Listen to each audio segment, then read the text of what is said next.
ઘેલા સોમનાથથી સોમનાથ સુધી જન કલ્યાણ શિવ વંદના પદયાત્રાનું સોરઠની ભૂમિ પર ભાવભેર સ્વાગત.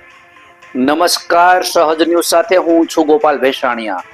અમારા પ્રતિનિધિ સુલતાન ચૌહાણ પાસેથી મળતી માહિતી મુજબ રાજ્યના શ્રમ, કૌશલ્ય વિકાસ અને રોજગાર તથા ગ્રામ્ય વિકાસ વિભાગના કેબિનેટ મંત્રી કુંવરજીભાઈ બાવળિયાના નેતૃત્વમાં ઘેલા સોમનાથથી શરૂ થયેલી જનકલ્યાણ શિવ વંદના પદયાત્રાનું સોરઠની પાવન ભૂમિ પર સર્વ સમાજના આગેવાનો, સ્થાનિક અગ્રણીઓ અને પદાધિકારીઓ દ્વારા ભાવભેર સ્વાગત અને અભિવાદન કરવામાં આવ્યું હતું.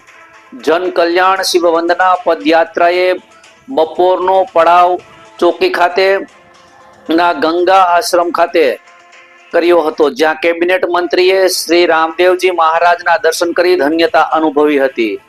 આ પ્રસંગે જનસભાને સંબોધતા મંત્રી બાવળિયાએ જણાવ્યું હતું કે 20 ડિસેમ્બરે પૂજ્ય સાધુ સંતોની ઉપસ્થિતિમાં ઘેલા સોમનાથ મહાદેવની પૂજા અર્ચના સાથે શરૂ થયેલી આ પદયાત્રા ભગવાન ભોળાનાથની પ્રેરણાથી રાષ્ટ્ર અને રાજ્યના કલ્યાણ, જનજાગૃતિ, સામાજિક સમરસતા તેમજ જન સામાન્યના પ્રશ્નોને નજીકથી જાણવા માટે યોજાય છે. આ યાત્રા દરમિયાન વિવિધ વિસ્તારો અને સમાજના લોકો સાથે સંવાદ સાધી તેમની રજૂઆતો અને મુશ્કેલીઓ જાણવાનો અમૂલ્ય અવસર પ્રાપ્ત થયો છે, જેનાથી જનસેવા કાર્યોને વધુ વેગ મળશે.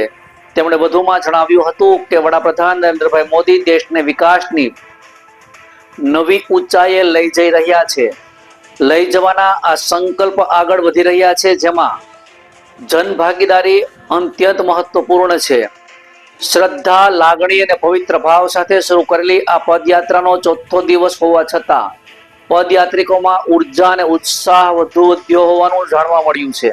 તેમણે નોંધ્યું હતું કે સાથે ટ્રાફિક નિયમન, સ્વચ્છતા, સ્વાસ્થ્ય જાળવવા માટે પદયાત્રિકોને અનુરોધ કરવામાં આવ્યો હતો. પ્રસંગે સાંસદ રાજેશભાઈ ચુડાસમાએ જનકલ્યાણની નેમ સાથે શરૂ થયેલી આ પદયાત્રા સફળ બને તેવી શુભકામનાઓ પાઠવી હતી. તેમણે જણાવ્યું હતું કે 219 કિલોમીટર લાંબી આ પદયાત્રામાં સેંકડો લોકો જોડાઈ નવી ઉર્જા પ્રાપ્ત કરી રહ્યા છે. અંગે પદયાત્રિકોના ઉત્સાહને બિરદાવતા તેમનું સ્મૃતિ ચિહ્નથી સન્માન કરવામાં આવ્યું હતું. ઉલ્લેખનીય છે કે આ જનકલ્યાણ શિવ વંદના યાત્રાને સમાપન ભગવાન સોમનાથ મહાદેવના સાનિધ્યમાં 27 ડિસેમ્બરે ધ્વજારોહણ સાથે થશે. જનકલ્યાણ શિવ વંદના પદયાત્રા અને કેબિનેટ મંત્રી કુંવરજીભાઈ બાવળિયાને આવકારવા માટે ધારાસભ્ય અરવિંદભાઈ લાડાણી, જિલ્લા ભાજપ પ્રમુખ ચંદુભાઈ મકવાણા સહિતના પદાધિકારીઓ હાજર રહ્યા હતા. આ પ્રસંગે કેન્દ્ર અને રાજ્ય સરકારની વિવિધ જનકલ્યાણકારી યોજનાઓ અંગે જાગૃતિ પ્રસરે એ માટે ખાસ વ્યવસ્થા કરવામાં આવી હતી. તેમજ NRLM યોજના અંતર્ગત લાભાર્થીઓને કેશ ક્રેડિટ સહાયનું વિતરણ કરવામાં આવ્યું હતું. આ કાર્યક્રમમાં આસપાસના ગામોના આગેવાનો, પદાધિકારીઓ, અધિકારીઓ તેમજ સ્થાનિક લોકો મોટી સંખ્યામાં ઉપસ્થિત રહ્યા હતા. રિપોર્ટર સુલતાન ચૌહાણ, સહજ ન્યૂઝ, જુનાગઢ. 20મી તારીખે વહેલી સવારે ઘેલા સોમનાથ ભગવાન શિવના પૂજા અર્ચના કરીને, સામૂહિક પૂજા કરીને જનમંગલ શિવ મંગલ યાત્રાની પદયાત્રાની શરૂઆત. આ પદયાત્રા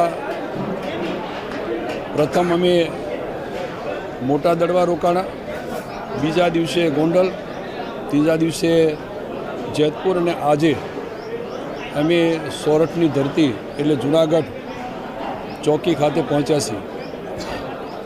આ જનમંગલ પદયાત્રા મુખ્ય ઉદ્દેશ અમારો લોકોની સુખાકારી માટે, લોકોના કલ્યાણ માટે, સાથે સાથે રાજ્ય સરકારની જે વિવિધ યોજનાઓ છે, ભારત સરકારની પણ વિવિધ યોજનાઓ છે, અને મારા વિભાગ જે સંભાળું છે એ વિભાગની યોજનાઓ એ લોકો સુધી પહોંચે, લોકોને જાણકારી મળે, વંચિત કોઈ રહી ગયા હોય તો એનો વિશેષ પ્રચાર પ્રસારના માધ્યમથી લાભ મળે. અને ક્યાંક રસ્તામાં મેં ખાટલા પરિષદ પણ કરી, લોકોની સાથે બેઠકો પણ કરી, વિવિધ સમાજના લોકોને મળવાનું પણ થયું. રાજ્ય સરકારની અને ભારત સરકારની જે ખાસ કરીને ગ્રામ્ય કક્ષાની જે લોકોની કલ્યાણકારી યોજનાઓ છે એ યોજનાઓની લોકો સુધી પહોંચે એની વિશેષ વાતો થઈ. કેટલાક ખેડૂતોને પણ મળવામાં રસ્તામાં થયું.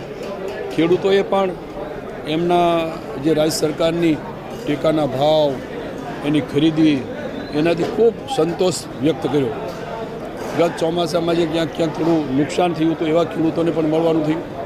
એમણે પણ જે રીતે રાજ્ય સરકારે માન્ય મુખ્યમંત્રીશ્રીએ અને રાજ્ય સરકારે જે ખેડૂતોલક્ષી યોજના આપી એનાથી ખૂબ ખુશ છે. આમ અમારી આ પદયાત્રા મુખ્ય ઉદ્દેશ લોક કલ્યાણ, લોક જાગૃતિ અને સર્વ સમાજને સાથે જોડીને, અને જે રીતે અમે ગામડાઓમાંથી પસાર થયા ત્યારે લોકોએ પણ આ અમારી જનકલ્યાણ શિવમંગલ આ પદયાત્રાનું ખૂબ ભાવપૂર્વક એનું સ્વાગત પણ કર્યું. સાથે સાથે એમના ગામ અને વિસ્તારના જે વિકાસના કામો થયા છે એની પણ વાતો અમારા સુધી ધ્યાન ઉપર મૂકી કે આ રાજ્ય સરકારની અંદર એટલી યોજનાઓનો અમને લાભ મળ્યો. આમ અમે આજે અહીંયા ચોકી જૂનાગઢના જિલ્લામાં અમારો પ્રવેશ થયો છે. આજે રાત્રે અમારું જૂનાગઢમાં મુકામ છે.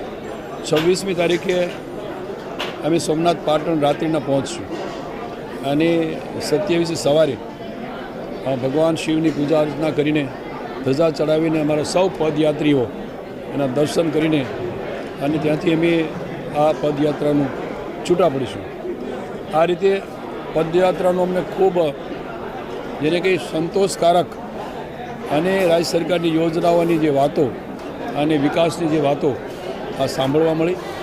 આવતા દિવસોમાં ભવિષ્યમાં રાજ્ય સમૃદ્ધ બને અને રાષ્ટ્ર સમૃદ્ધ બને એના માટેની જે કલ્યાણકારી યોજનાઓ છે એ લોકો સુધી પહોંચે, આવા વિવિધ ઉદ્દેશો અને હેતુ સાથેની અમારી આ પદયાત્રા અહીંયા સુધી મેં આજે પહોંચી.